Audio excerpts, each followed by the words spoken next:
I know that's how we took care of things last time, but I've been watching the way you're tossing and turning, and I want to help you get some rest.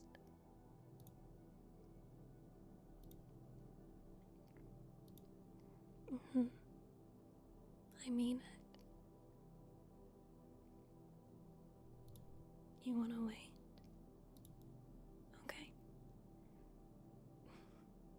You just let me know when you want my help drifting off to sleep, okay?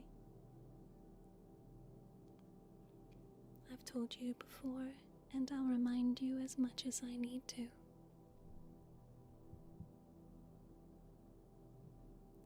It's okay to ask for help.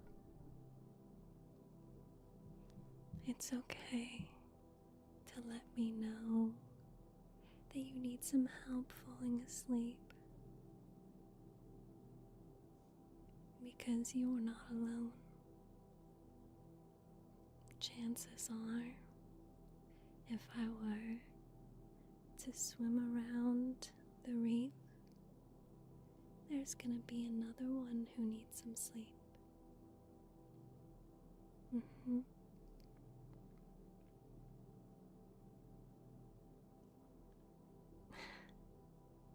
Yes, of course. Story time did go a little bit longer today. I think you guys really enjoyed the story about the spooky fisherman. And it turned out to be what? No, I'm gonna wait until you tell me.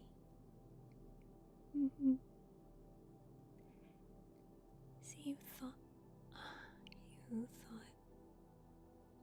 that it was a scary story. Oh, I'm sorry. I didn't mean for it to scare you. But you remember the end of the story? Yeah. After all that,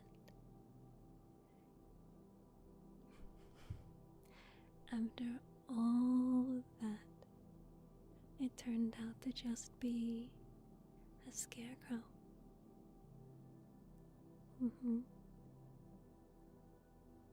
You don't need to be afraid. It's just your imagination. But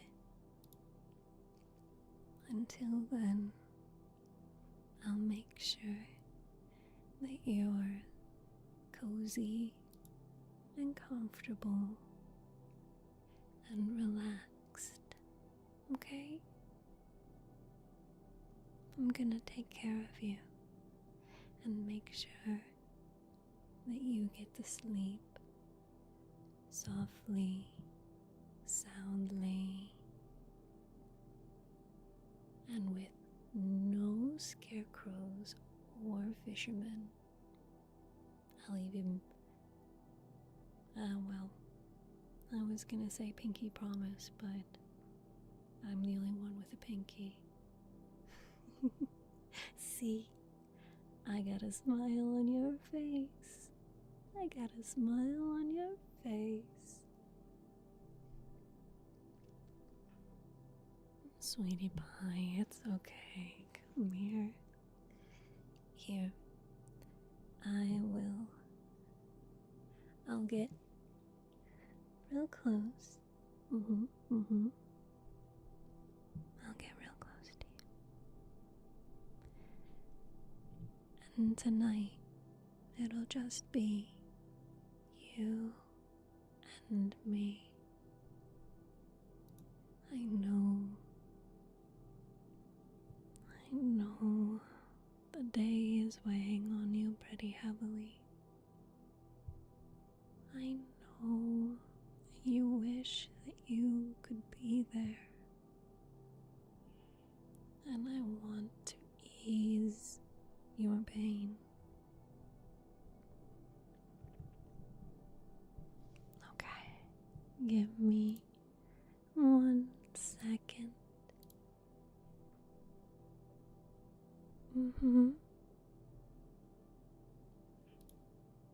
Okay. There we go. I think that's perfect. I know you're restless, my little fishy.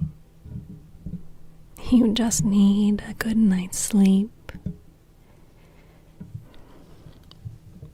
I'm glad that you didn't miss out on story time earlier. It does make me happy when I get to see you.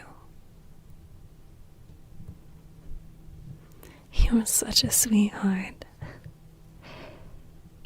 I didn't mean for the story about the fisherman to be so scary. Can I make it up to you? No? You can't tell me that I don't need to. If I make my sweet little fishies upset in whatever capacity, I want to take care of you. I want to fix it. Because I want you to know that I care for you.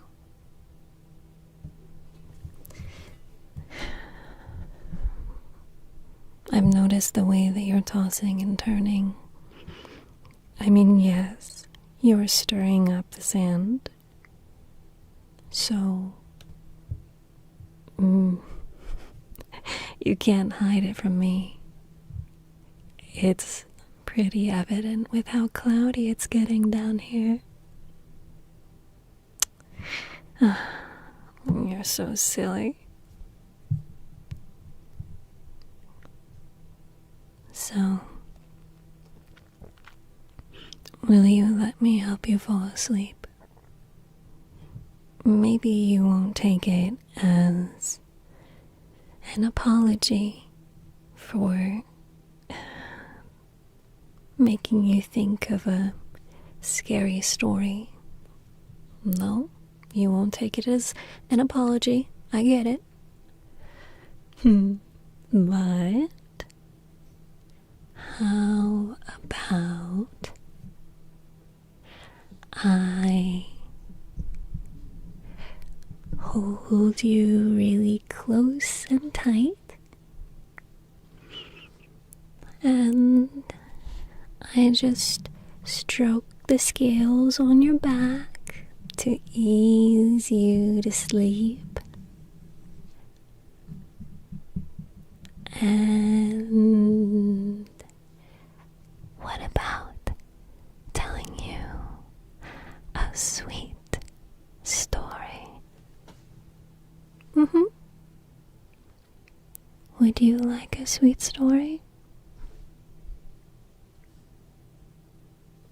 Just for you.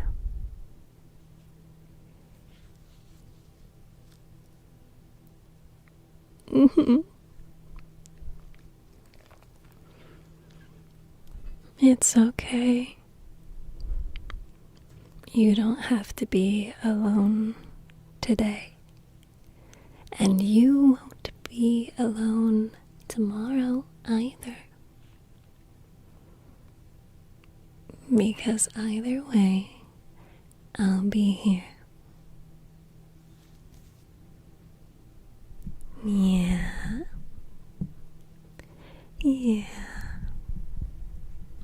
Okay. Come here, fishy. Come here. Oh.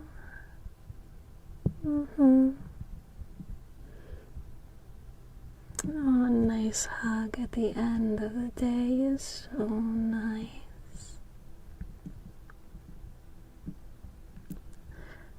I guess I didn't realize that I needed a hug too.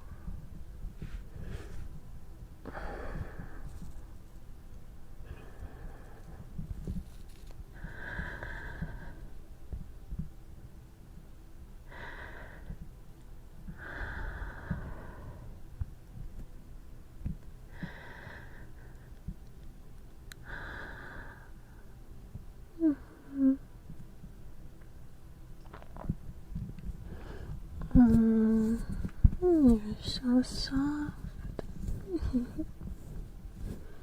I guess those fish flakes have been paying off, huh? Oh, which ones?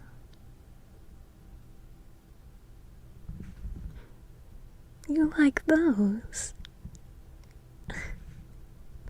You know, those fish flakes aren't everyone's favorite, but I'll make sure I keep plenty of those in stock, just for you.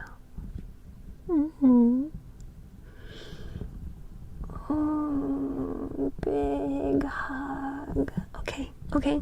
Okay, fine. I'll let you go.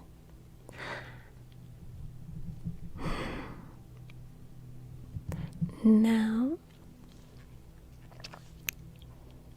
go ahead and get back into your little burrow, and I will do my best to lull you to sleep. What? You're...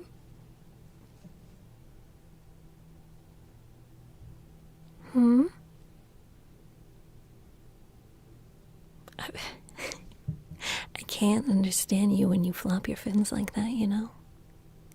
I'm like playing charades over here. Though I do like watching you spin in circles. It is kind of funny. Do you want me to lay down?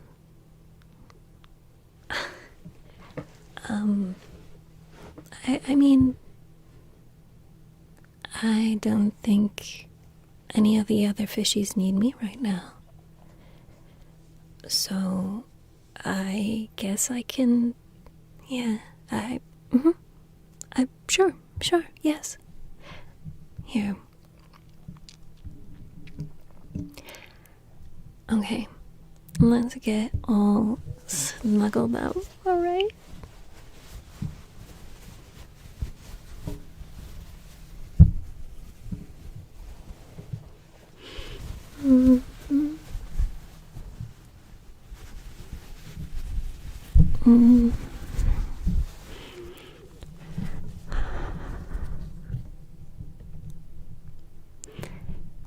Yeah.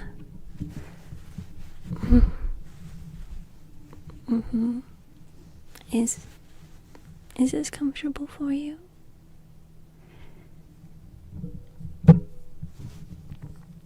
I don't know if it's comfortable for me to be burrowed in the sand like this, but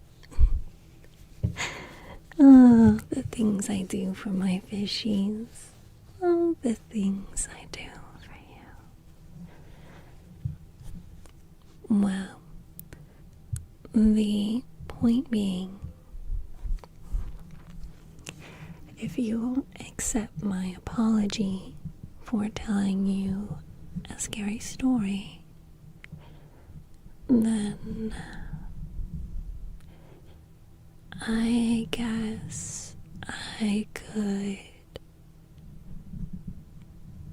could tell you a fairy tale.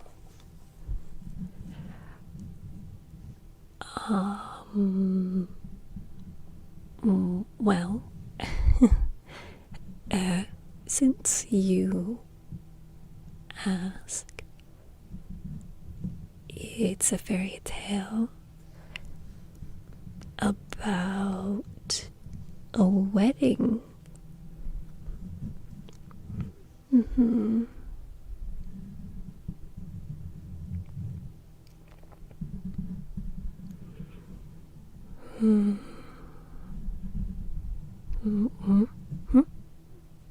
What did you say? I'm sorry, I was distracted by your scales. They're just really nice.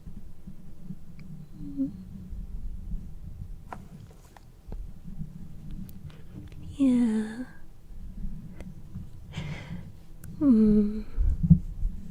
I think your scales are so pretty.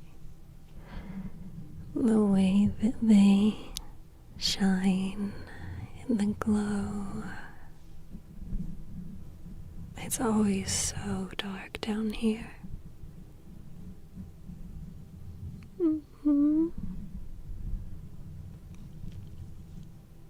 The story. Okay. Yes. And for your special fairy tale, I would say that it starts as all great fairy tales begin.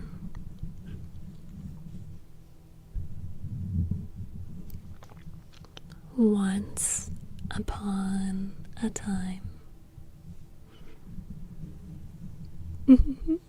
I love once upon a time stories. But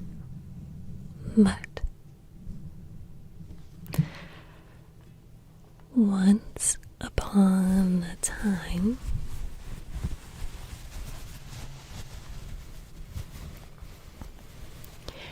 there was a water nymph.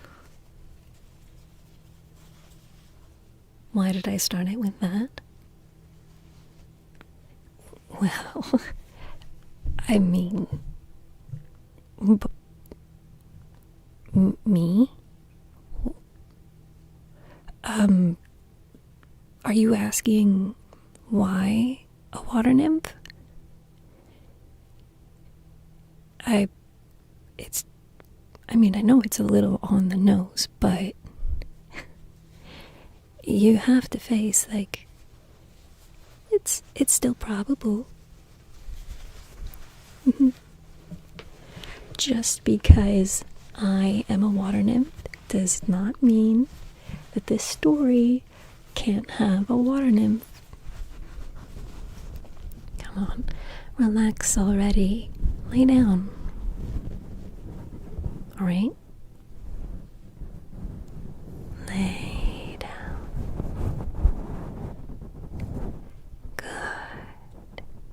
Good fishy. You're such a good fishy. I know. So, what was I saying? Once upon a time, there was a water nymph who lived in a spring deep in the forest. And the solitude never bothered her. Instead, she got to enjoy all of nature's wonderful surprises and liveliness, almost as if she could keep it all to herself.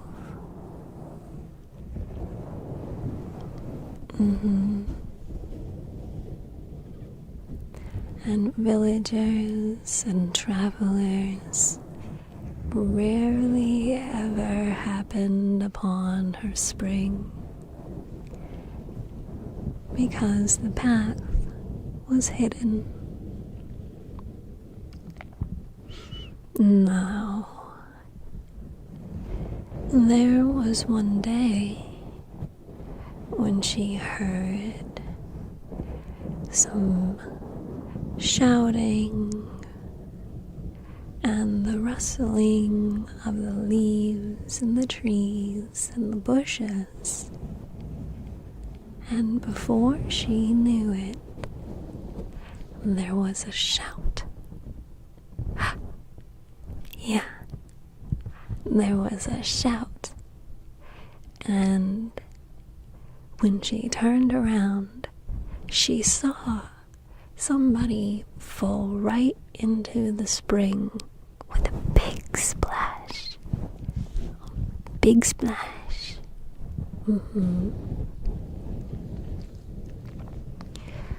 Of course, she was worried.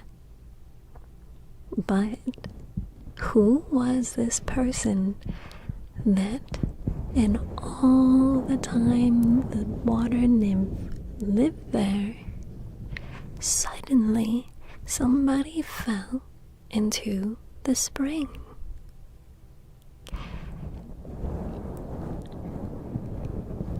Well, out popped from the water a woman with a scowl and frustration, muttering and grumbling to herself before the water nymph, just stood there with mouth agape as this woman got out of the spring and started wringing out her clothes. Go figure. The very first thing that this woman says to the water nymph is, "That's what I get for wandering aimlessly through the forest." Not, "Oh no, a water nymph." No.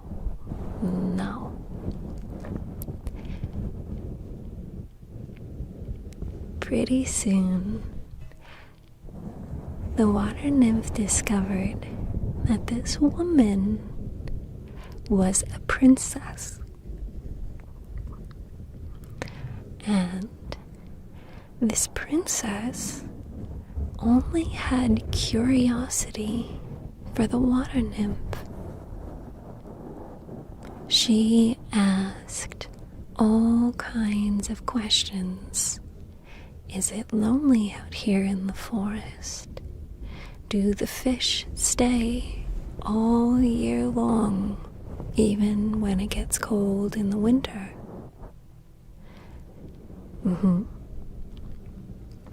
Of course, the water nymph made sure the fish would be perfectly fine and healthy. You always have a place in my fairy tales, honey. You always are there for me.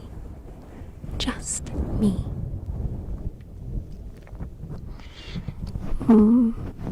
I just gotta give you a hug. You're so cute. Okay, fine. I'll keep petting you. And so, the princess had nothing but question after question, and pretty soon the sun had started to set, and the princess had to run off. But before she left, she promised that she would come back. She didn't say when, and the water nymph wasn't sure that she would. But lo and behold, the princess came back 3 days later. And this time, she left a trail so that she could find her way back.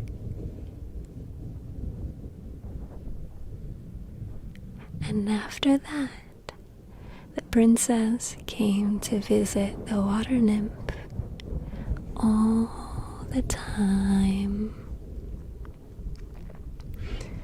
They became fast friends, talking about what it's like in a kingdom, what it's like in the spring. How does she get on through all of these years and the seasons and the weather? How did she do it? Well, that's a secret I can't tell. You just have to go ask the water nymph yourself.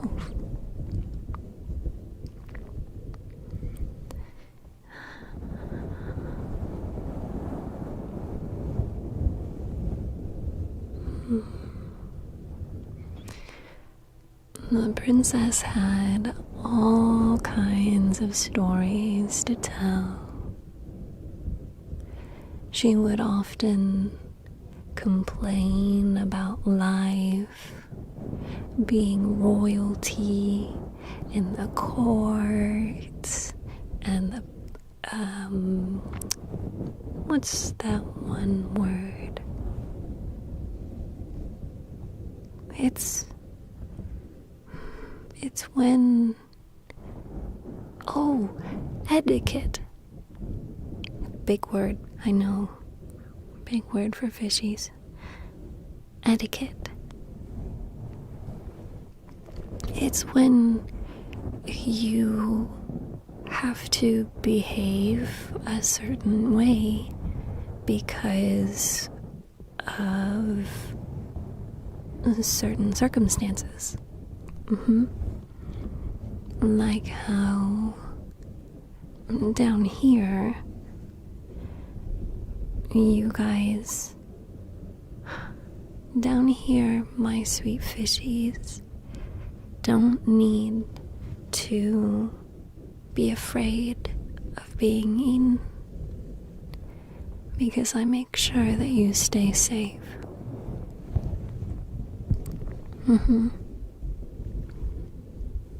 Or how, a really good example. When all of my fishies get their feeding time, you get your fish flakes. And you don't take more than you need. You're never without something to eat. And if I ask you to wait in line, you wait in line. Kind of like that. So, where was I? The princess told the water nymph about the day that she fell into the spring. She had been so frustrated with all kinds of royalty and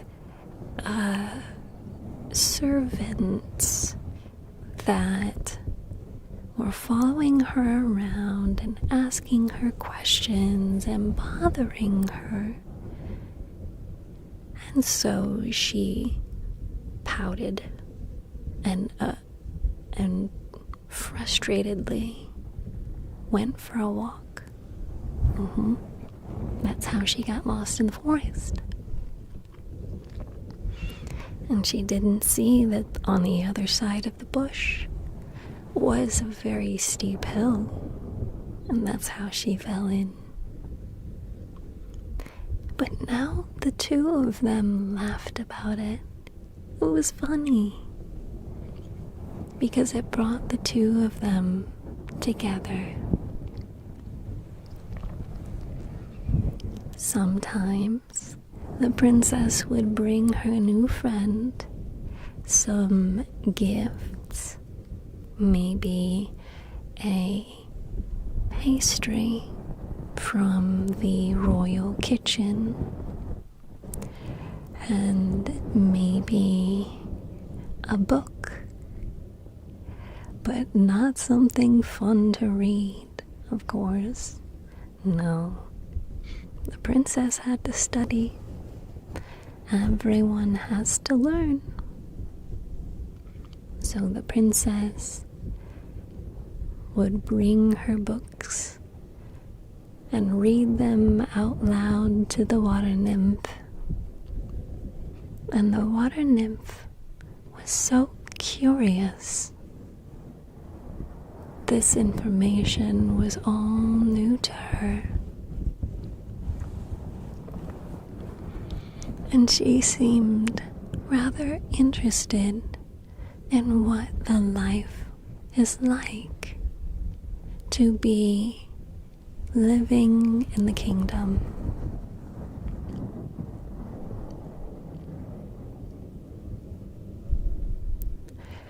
They talked of so many things. The water nymph introduced her to all her pond fishies. Of course, they had names.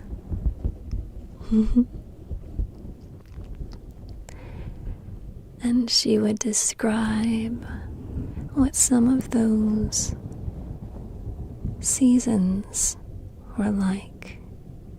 How sometimes it did get lonely if she wasn't able to find her rabbit friends, or if the birds didn't come at the break of spring. But all is okay. It's okay.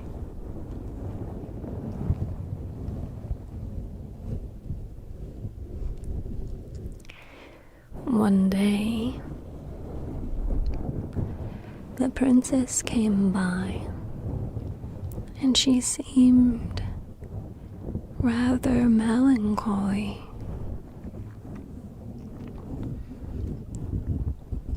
Her friend, the water nymph, had asked her what was wrong,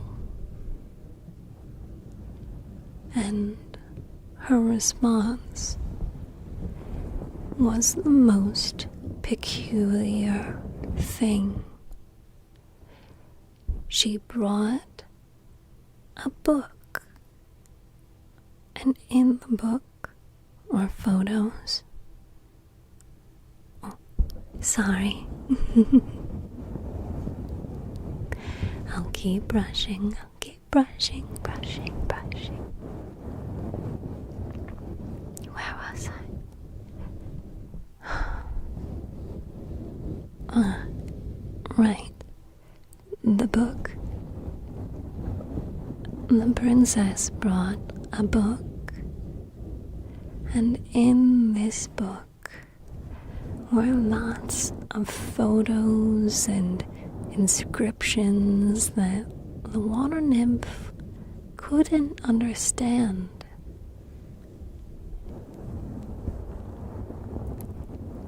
But the princess went through the book, illustration by illustration, and explained what seemed to be her whole life's story. And it seemed so natural. The water nymph just listened to her friend with all the care in her heart. She wanted to help her friend and relax her and ease her melancholy mind.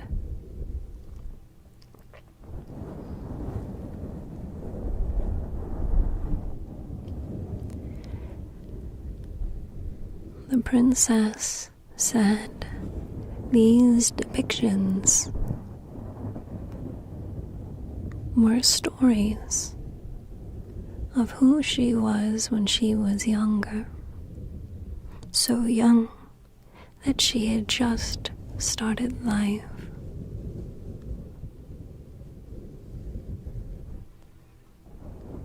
And when she had, someone had decreed that she would do something magnificent. But she said when she closed the book, all she could think about as of recent was how unfulfilled she felt. She didn't know what is she destined for. When will her destiny find her? And why must this decree follow her entire life? She had come so far, and yet she was worried that the end of her story would come, and she would not fulfill something great. No prince, no tower, no rescuing, no discovery.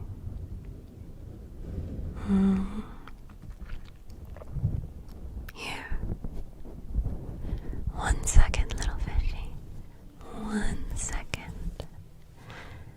I want to get a little comfortable and adjust. Just a little bit, okay?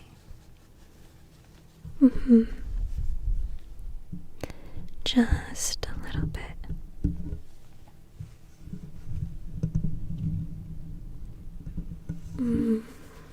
This is more comfortable. Thank you, sweetheart.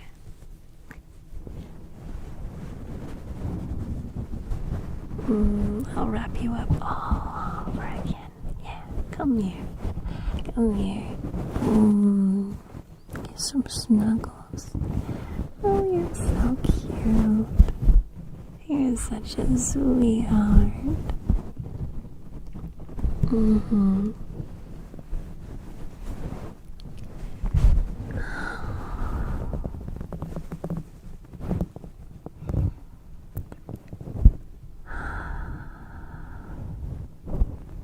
You're good, fishy. And I appreciate everything that you do. You know that, right? That you are full of love and tender care. And you are resilient.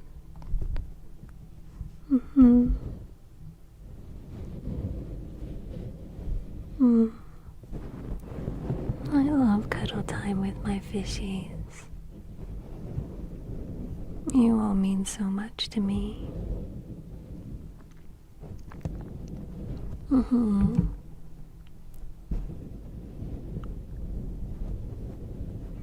Every minute I get to spend with you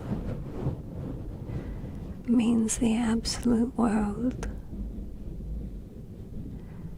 I can't say what is the best day ever, and I can't say what is the best month ever, and I don't know if there has ever been a best year, but I can promise you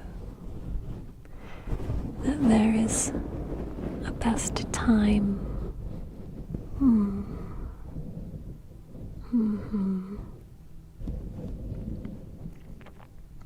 And the best time that I have ever had in my thousands of years is being here with you. Being here and having a purpose.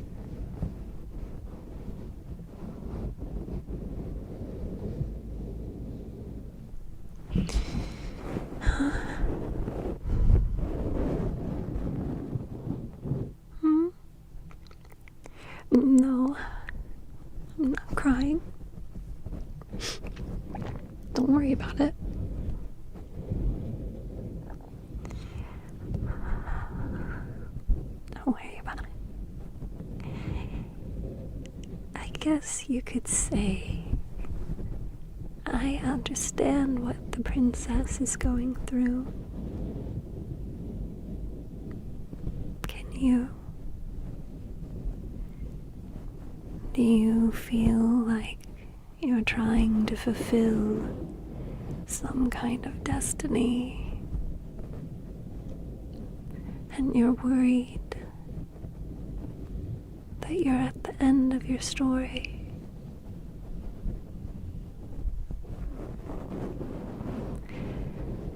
You want to know what the water nymph said?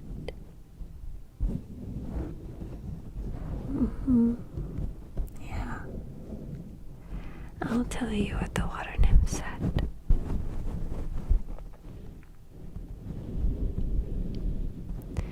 She looked at the princess and, ever so casually, she said that destiny is not meant to be told. Destiny and who we become are to be made and written. The princess, afraid of aging, afraid of having nothing to leave as a memory,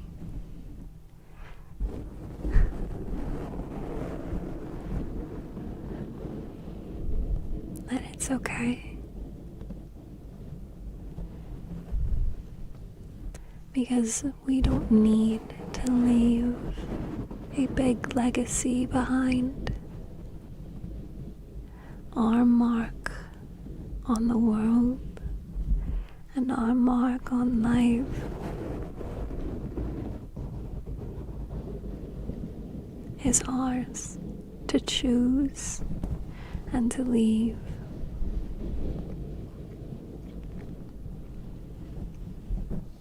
We get to choose what we leave behind. And for a while, the princess cried.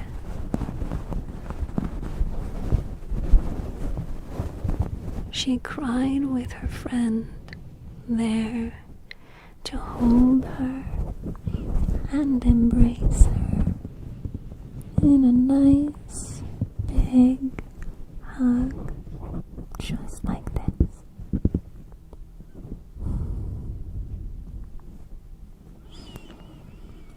Just like this.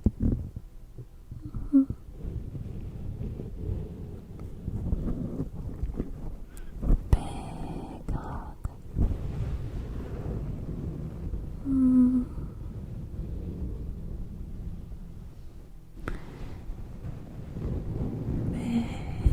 Big tight hug. Yeah. When the princess was done crying, she wrapped her arms around her friend and gave her a big hug and thanked her so much for validating her fears and giving her the freedom to choose what mark she leaves on the world.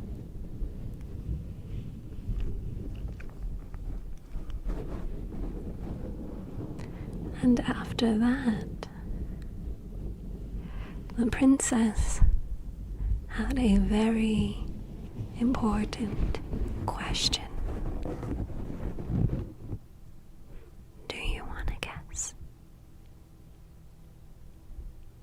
Do you think you can guess?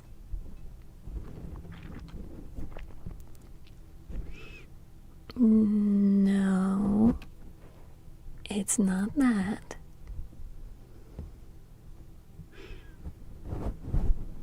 You know that I should have thought of that one, but no. Man, maybe you should write the story. You're so clever. I think you're thinking too conventionally. You silly fishy.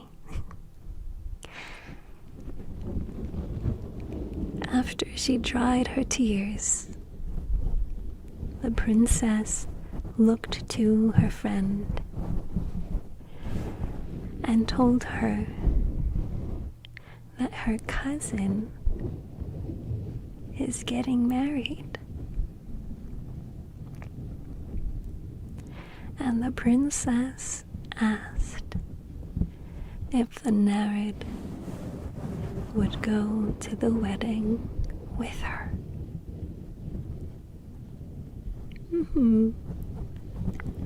Isn't that so cute? Not as cute as you. So, the Nereid looked at her in deep confusion just for a little bit. The princess started explaining something about so-and-so meeting so-and-so, and the king got involved, and there was to be a banquet. But even though the princess kept talking,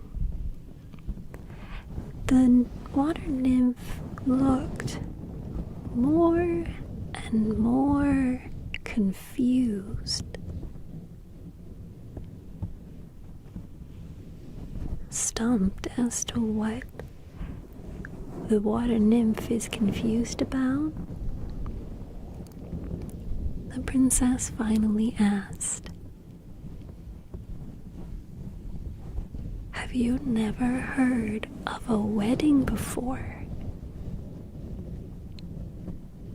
No?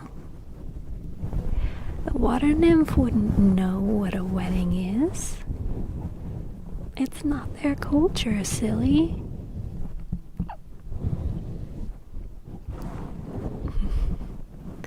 So, the princess spent so long explaining all of what goes into a wedding.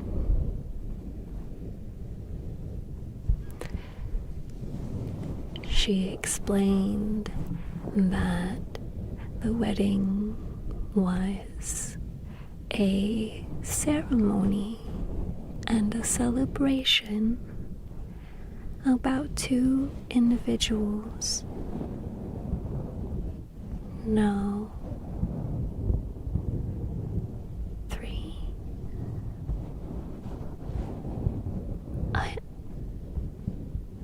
I think it's a celebration of love. And that in this celebration there was going to be so much fun and food and people and music. And the princess said, "I can't wait to introduce you to my family."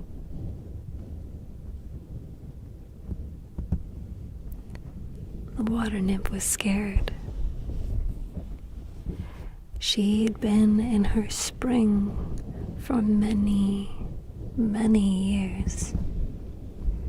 She'd lived mostly in solitude, And now someone wanted to take her to the kingdom for a wedding. At first, the water nymph said no.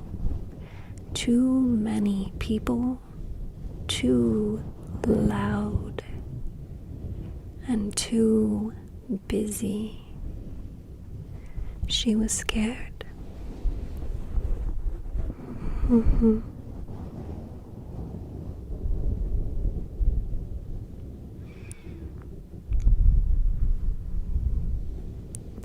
Just like you in that story I told earlier about the fisherman.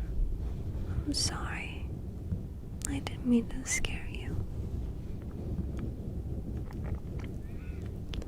But the princess came back every day as she always did. And she would tell the Nereid about the latest wedding debacle.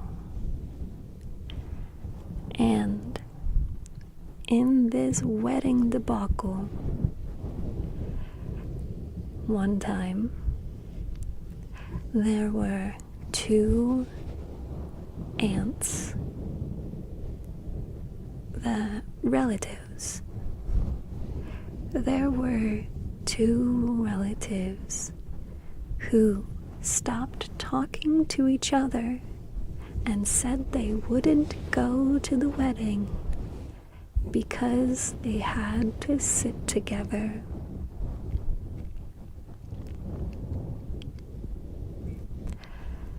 And then another day, she came back with a big plate of cake. And on this big plate of cake, there were 7 different types of wedding cake. The kitchen and the royal palace has been taste testing and trying new recipes just for the wedding. And all of them tasted the exact same.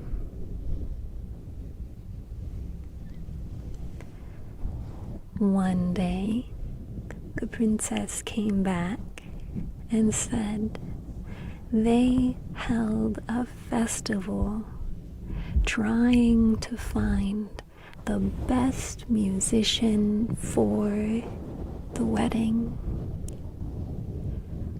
But no.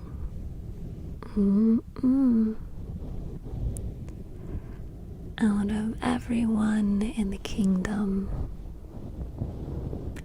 they couldn't find one that the king liked for his niece.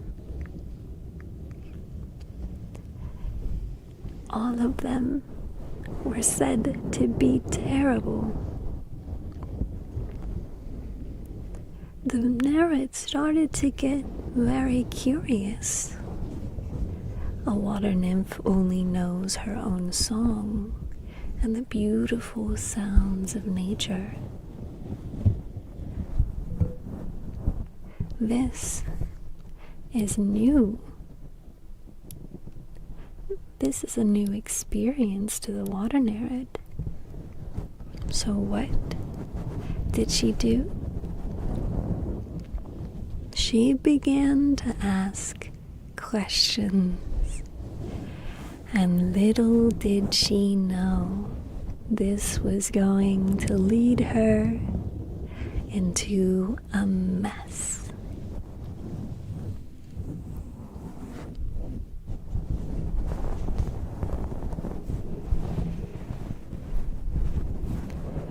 So, as soon as the Nereid started asking questions about what was going on in the castle, the princess started telling her more.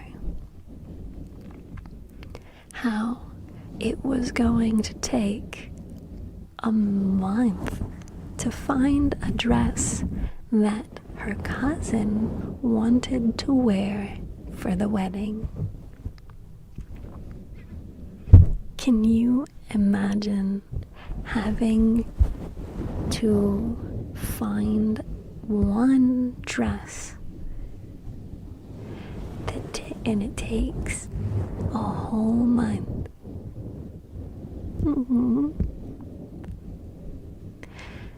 But nothing was quite right, and the princess wanted it to be perfect.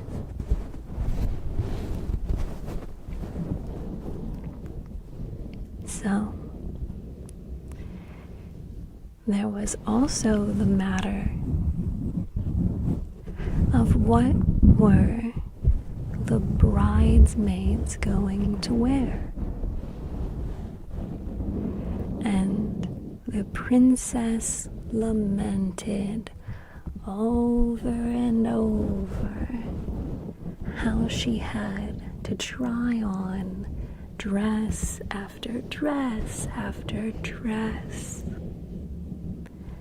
over and over, in all kinds of different colors, until her cousin found one that she liked, and the princess hated it. Can you imagine if I put hundreds of different outfits on you, and the one you didn't like is the one that I chose? I didn't think you would like that. So,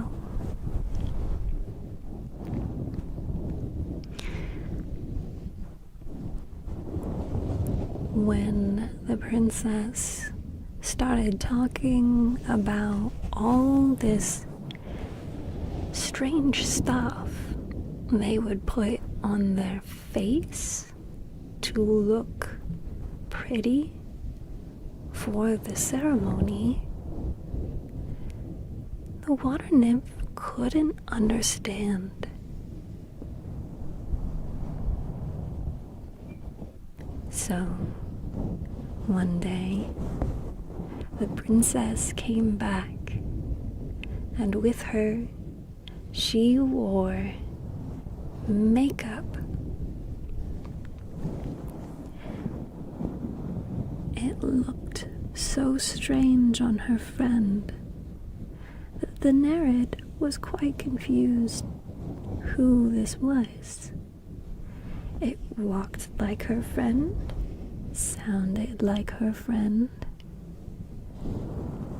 but her eyes were a little different and her cheeks were a little more rosy.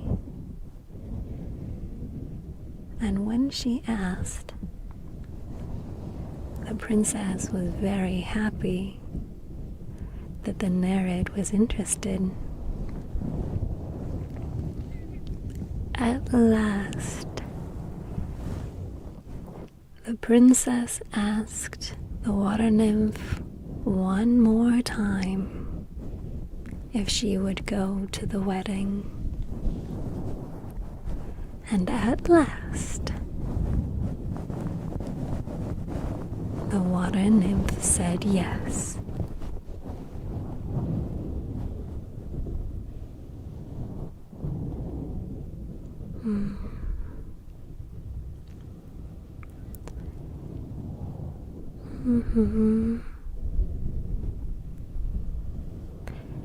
Now that the water nymph had finally accepted, and now she was going to be at the wedding, soon came the day that the wedding was going to be had.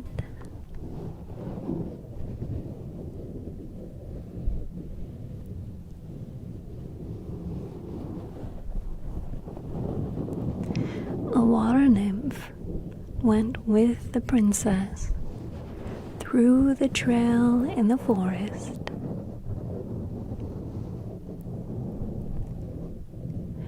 and all the way through the kingdom, catching sight of every passerby along the way. There was a lot of noise, and there were a lot of people, and there were a lot of things to see and to look at. Carts carrying large quantities of cabbage, and little animals that the Nereid had never seen before. They weren't quite fish. No, they were something else. They didn't have scales on the outside. And when it yelled at her as she passed by, it bared its teeth. But the princess bent down and pet the animal on its head. It was quite the sight. But the princess explained it was a dog. The water nymph couldn't comprehend, but she understood that this dog was friendly.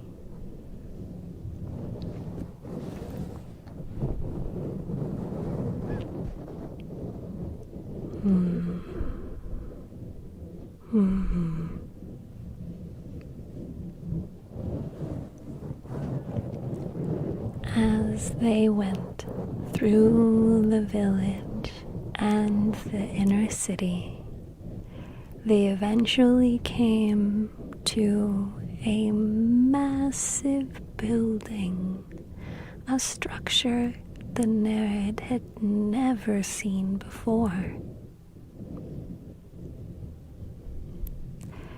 There were high pillars and white, solid stairs.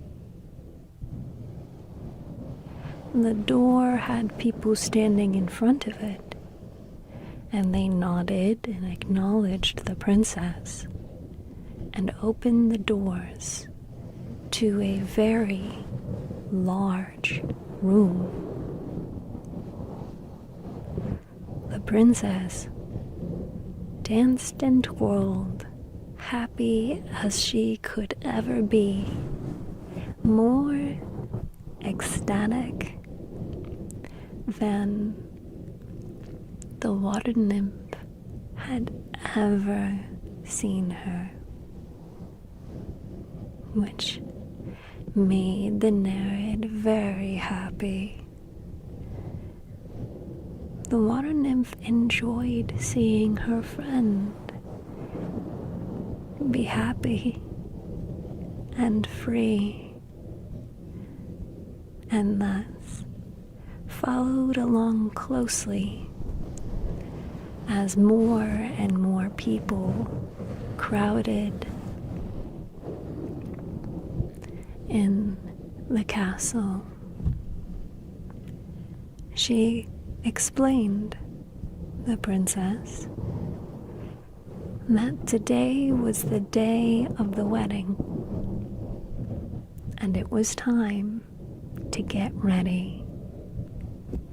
So, the Nereid needed to get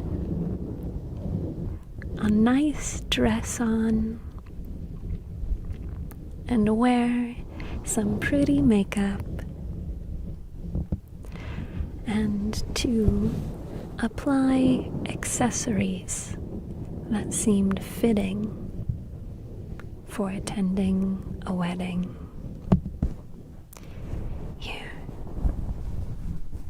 You've relaxed quite a bit. I think now is the perfect time for you to get all nuzzled up in your spot, okay? I'll still be here. I'll whisper to you. Just whisper. I'll be very quiet. Okay? Very quiet. And so,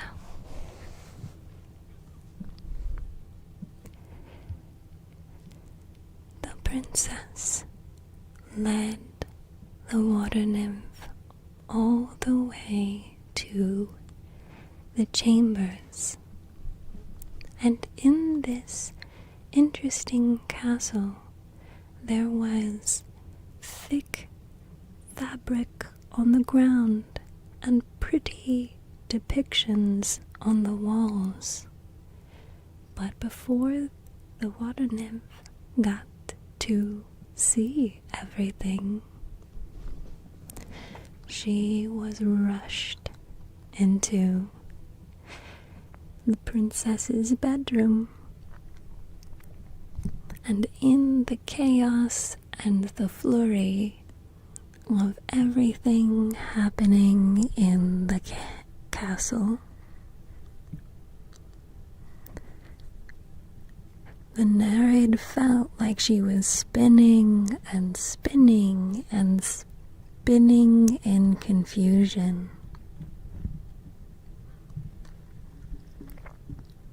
Her friend picked out a beautiful gown, and one by one she helped her friend get comfortable into her new outfit. She didn't get a chance to look in the mirror to see how beautiful she looked, but that's okay. She trusted her friend.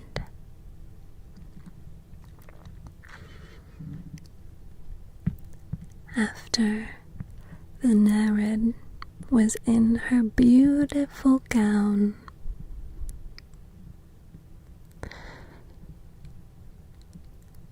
the princess directed her to a seat in front of a mirror. And in front of the mirror was a table with makeup on top of it.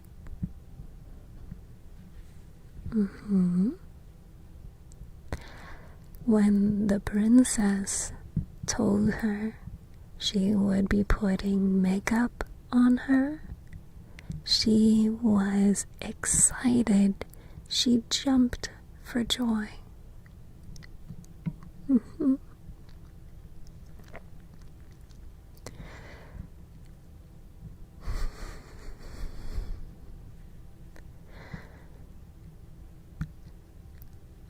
It felt really strange sitting down in a chair, for the water nymph had never done this before. She had never had makeup applied to her face. She did not know what to expect. She did not like the feeling of a pencil drawing lines on her skin. She did not like a wand coming very close to her eye, and it tickled just a little bit every time this wand got close. She felt really awkward when her friend asked her to open her mouth, but not like she was eating, and took a red paste and put it on the Nereid's lips. The Nereid felt like she had layers of skin over her skin, and it was not a pleasant feeling at all. However, after the princess said she was done, she stepped away, and in the mirror, the water nymph saw the most beautiful picture she had ever seen. But wait, it wasn't a picture. The picture seemed to move. It tilted its head when the water nymph tilted its head. And she tilted it the other way, and it tilted its head the other way. And it wasn't until she got very, very close she hit her head on the mirror. The princess couldn't help but laugh, but explained to her friend that this was a mirror, and the beautiful, beautiful being that looked back was the Nereid herself.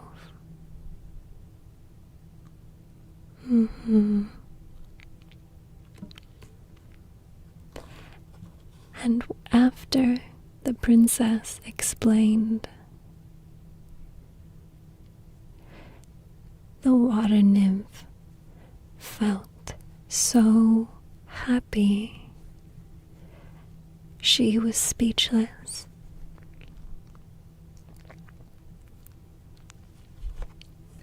And soon the princess needed help getting into her own gown. One by one, there were other servants that came to help the princess, and it seemed like the parade of people would never end. They also applied this red paste to her lips. They also applied this very strange black stick to her eyes. And what seemed like an endless time, with all the eagerness the water nymph had, finally her friend was done. And the both of them together looked in the mirror and squealed with joy. Yeah, you would do the same too, wouldn't you? What? You don't think that you would look in the mirror and squeal with joy if I put on a cute costume for you? You don't think so? Well, maybe you wouldn't squeal in joy, but I certainly would. You're so cute. Oh my god, you're so cute. Look at you, look at you, look at you. That's exactly what I would sound like.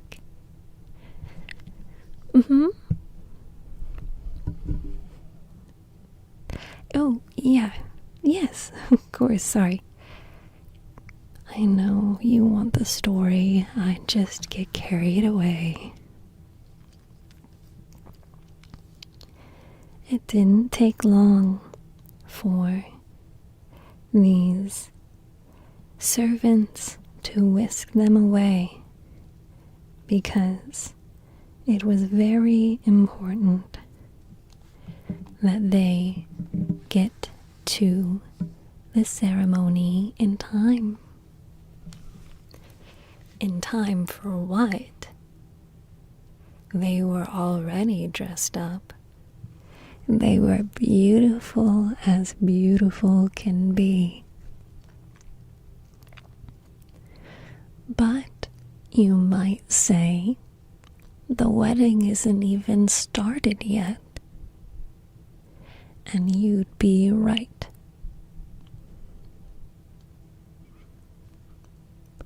The princess was rushed away, and having nowhere to go, the water nymph looked quite lost. Astray in a big crowd of people, all in beautiful dresses and gowns and suits and colors and smells. There was music playing, and it didn't sound like a voice. It sounded like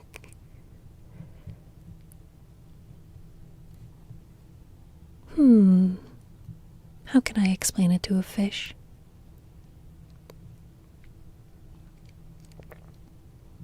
Maybe I can't explain it to a fish. Think of when I sing, but make it very lively and upbeat. Yeah, just think of that. The Nereid followed the crowd of people and found herself in a beautiful garden with rows and rows of chairs and children running through the aisles. So what did the Nereid do? Why, she joins the kids and she asks them what they are doing. They were playing tag, and now the Nereid was it.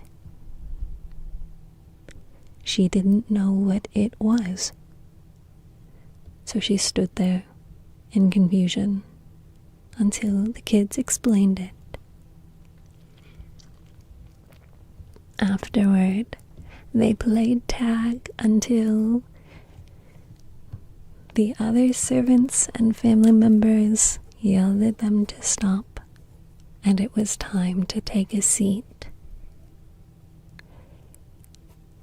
As soon as she saw her friend line through the aisle and take her place at the altar, waiting for her cousin, the Nereid was very excited.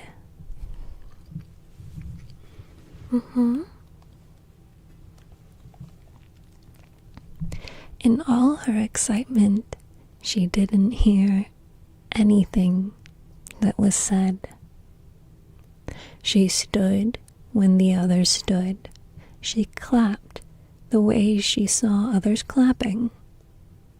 And suddenly, it was over. The water nymph thought that this practice was very strange. What are these humans doing?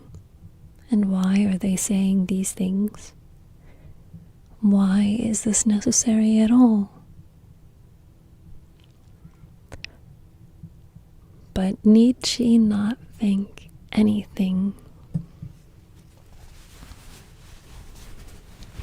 Because soon there were cries of happiness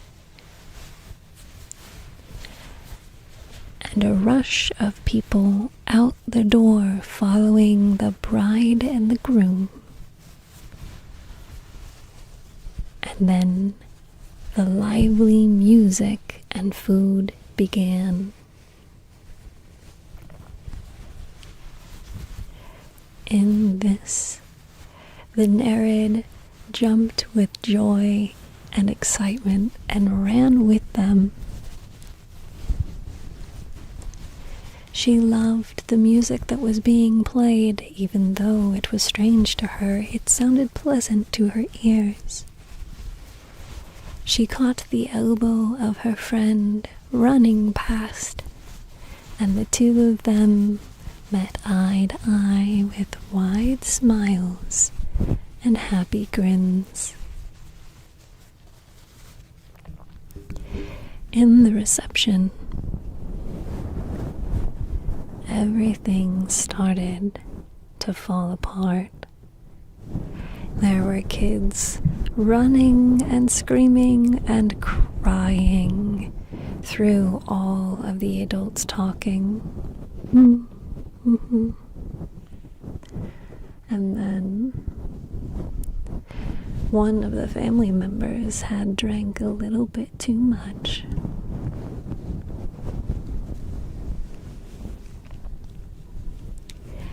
And one of the other cousins might have said something they would have regretted.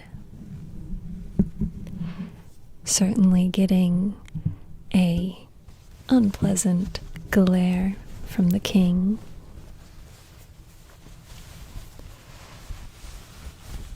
And before anyone could realize, there were strange travelers that had lost their way from the road.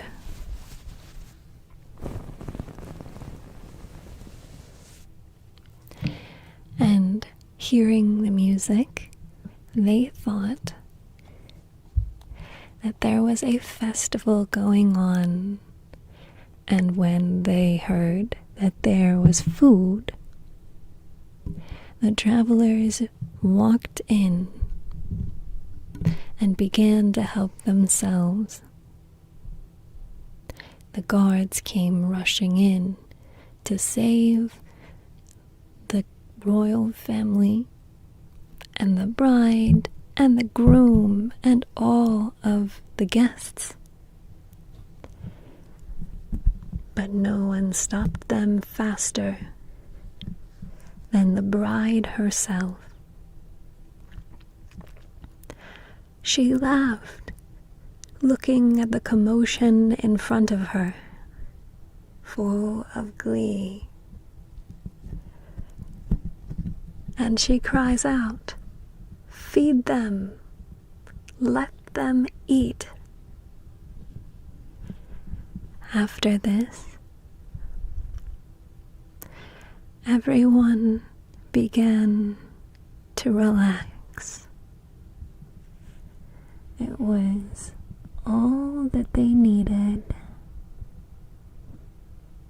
to finally let go and have fun. The travelers began to eat their fill amongst all of the royal guests. There was plenty of food to be shared.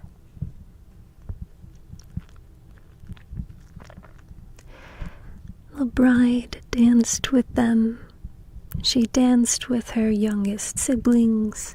She danced with her youngest cousins. And she danced with their kids too.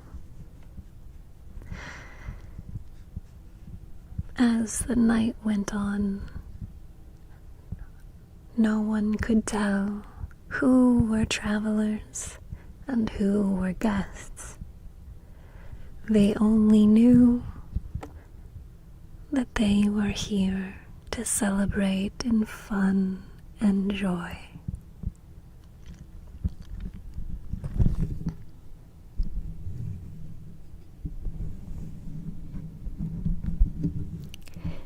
Once the party had become too noisy and too rowdy for the water nymph to enjoy, she and the princess snuck away from the reception and hand in hand, the two of them went for a walk through the royal gardens. Looking back at the party and hearing the distant sounds of singing and joy, the princess sighed.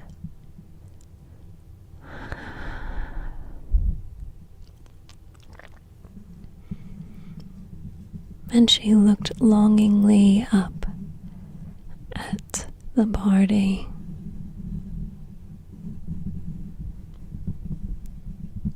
And she said, "No one will remember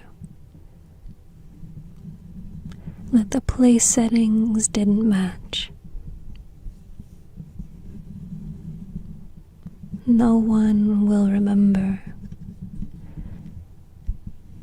the drunken uncle who spoke too much at the reception.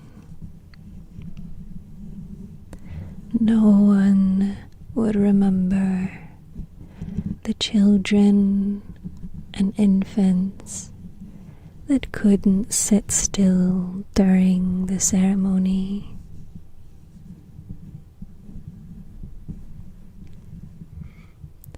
When the water nymph looked at her with curiosity, she too sighed.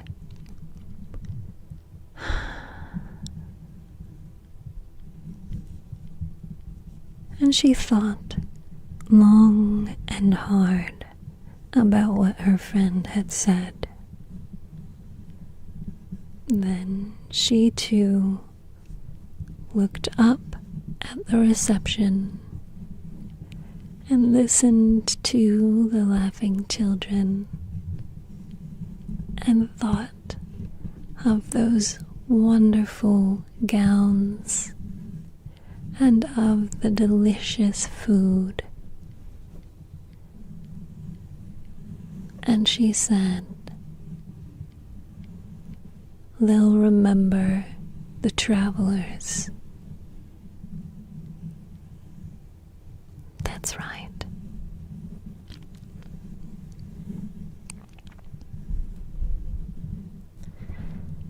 That's exactly it.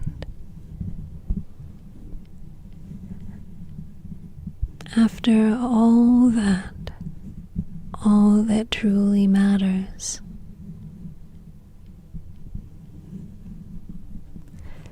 was that they relax and have a good time. Sometimes we get so lost in what's going on in the day-to-day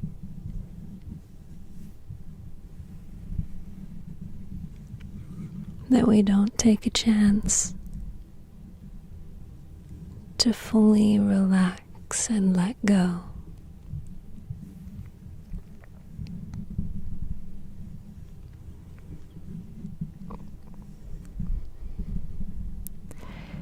After that night, when the water nymph returned back to her spring, and the princess bid her good night, there was a silent exchange between the both of them. They could see it in each other's eyes.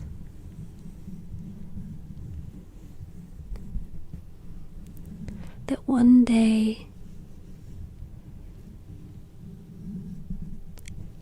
they too could have a celebration like that. And they too could wear the big white dress the cousin wore. And they too could have a big celebration together with delicious food. and all the travelers, and the city would be invited to dance. Yeah.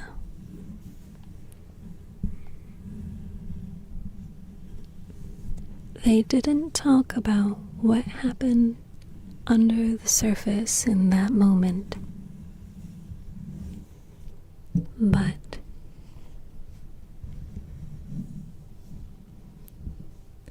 every day when the princess came back and would tell the fish the same story, she would tell the narrator that the villagers had retold the story in a new version, or they had heard new travelers come in from the next town over telling the same story in a different version. And so every June and every wedding after,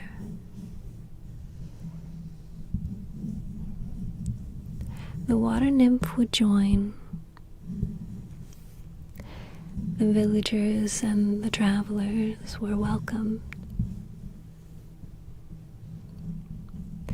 and the legend continued to be told time and time again.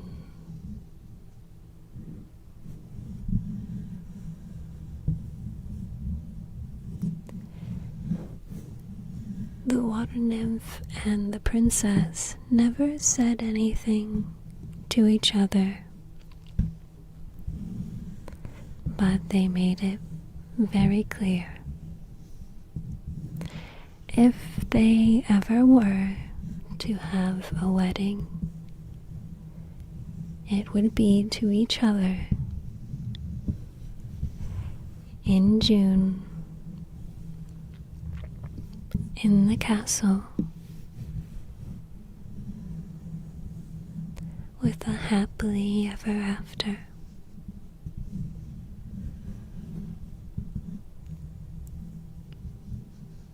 The